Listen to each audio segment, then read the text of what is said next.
Welcome to the Aboriginal channel. On this episode, we're going to learn a little bit of history about an Indian queen and an Indian princess. So here in the 1850 book, The History of Alabama and incidentally that of Georgia and Mississippi from the earliest period, written by Albert J. Pickett, it says that learning from an Indian slave, pause. So right here it says that pretty much in the 1500s there were Indian slaves, and all the way throughout any kind of history in the Western Hemisphere, that's all slavery was Indian slavery, because white folks wouldn't even cross the Atlantic Ocean like they swear they did. They only went on the ocean where they never lost sight of land. But moving on, it says that learning from an Indian slave that a country to the northeast abounded in gold, De Soto broke up his winter encampment and set out in that direction. He entered the territory of the present Georgia at its southwestern border and successfully crossing the Okmulgee, Oconee, and Ogeechee, finally rested upon the banks of the Savannah, immediately opposite the modern Silver Bluff. On the eastern side was the town of Cotifa Chi, where lived an Indian queen, young, beautiful, and unmarried, and who ruled the country around to a vast extent. She glided across the river in a magnificent canoe with many attendants, and after an interesting interview with De Soto in which they exchanged presents and passed many agreeable compliments, she invited him and his numerous followers over to her town. Pause. So in the 1500s, there was Indian queens in the state of Georgia. But I want to go and do a reference to a modern day website and see what they say about the story of the queen in Georgia. So here at the encyclopedia.com, it says the lady of Kofita Chiqui flourished in the mid 1500s. Says that uncovering the histories of American Indian individuals in North America before 1600 is difficult, since few Indians wrote. Scholars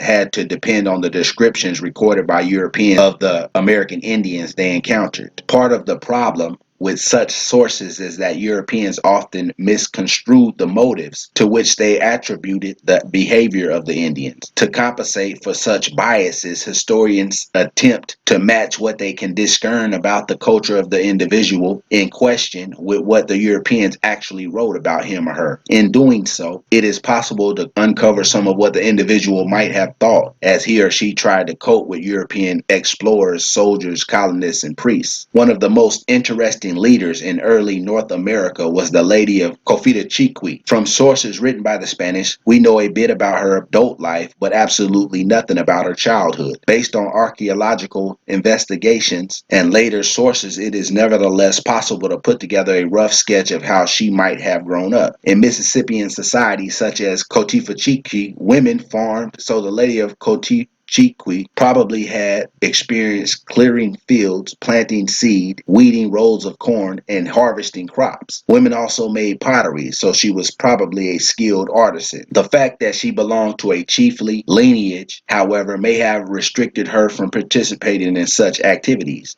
Instead, she may have been raised by temple priests who taught her the myths and sacred powers that enabled her and her people to prosper. It is also probable that she grew up in a maternal society where infants trace their ancestry and family through the mother rather than through the father. As chief, she probably inherited the title from her mother and then passed it on to either a son or a daughter. Pause. So right here it's saying she's from a chiefly lineage and that as chief, but really the old books say that she was a queen. Says upon contact with De Soto, says before he got to the place where the queen was at, some Indian delegates stopped him and asked him did he wish peace or war. He assured them that the former was his goal, that he wished peace. Goes on to say that the queen took off as a final gesture a great length of pearls as large as hazelnuts and handed it over to De Soto, and he returned the favor with a ruby ring. Acutely aware of the importance of generosity, the Lady of Cofita Chiqui constantly apologized that she could not help more. What the Spanish did not understand was that by accepting her hospitality, they had entered into an alliance with Cofita Chiqui. Then it goes on to say that because the Cofita Fidachequians were maternal, mothers had a considerable amount of power. When the lady of, quote, Fidachequi's mother learned of the alacrity with which her daughter had made an alliance with De Soto, the woman expressed her hearty disapproval and refused to come to see a people never seen before. I pointed all that out to show how powerful the women in our past were. And I want to read one more point just to show how strong the warriors of our past were. It says De Soto wanted to see her, however, so he dispatched his accountant, Juan de Anesco, to convince the elderly woman of his noble intentions. On the way to her house, however, Anesco's Indian guide committed suicide because he did not want to displease the widow by leading the Spanish to her, and she was, having gotten word of the suicide, moved to a house further away. That's unwithering loyalty. Now we'll skip over to another Indian princess of Georgia and a possible monument. Here in the historical collections of Georgia, containing the most interesting facts, traditions, biographical sketches, anecdotes, etc. by Reverend George White, 1855,